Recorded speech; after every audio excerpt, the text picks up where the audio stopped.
What if I told you there was a law from 1818 that we still use today in 2019 and it's working great? It's the truth. It's the mailbox rule. You're gonna learn all about how to accept contract proposals using the mail, snail mail, maybe email. You're watching Unbillable.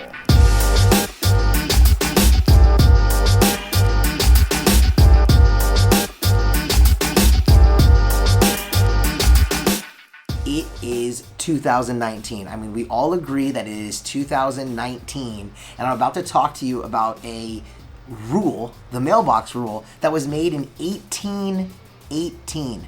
How old were you in 1818? Like negative 200, let's say? I mean, 1818, a law was made in 1818, and we're still following it today. What is this law? What is this rule? It's the mailbox rule. The mailbox rule is about one thing and one thing only: the communication of an acceptance of an offer. So, all right, what are we talking about? We're talking about contracts. Contracts have three parts: offer, acceptance, consideration. The very first episode of Unbillable, I'll put a little link up there, is about offer, acceptance, consideration. I mean, it doesn't have any of the cool editing, and it was like filmed kind of anyways. You can check it out if you want to see it. The point is, there's three parts of a contract: offer, acceptance, consideration. This is about how you communicate an offer and when the timing, when the communication of the acceptance becomes binding. Now, I want to make clear, you can see me smiling, because like, this is some trickery, folks.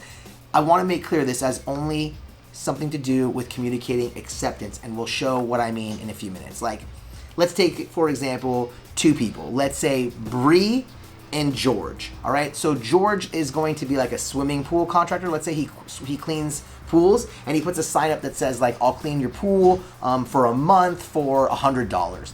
Please give me your acceptance of this pool cleaning opportunity no later than the last day of, let's say September.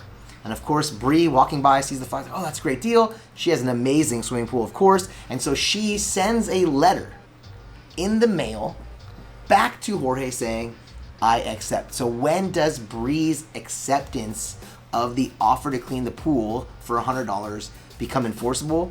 When she puts it in the mail. Ta-da! Mailbox rule. When she puts the, George, I can't wait to have you come clean my pool, I accept, into the mailbox, that is when it becomes effective. Do you have to wait for George to receive it? No, you don't. It's not called the other guy receives it rule.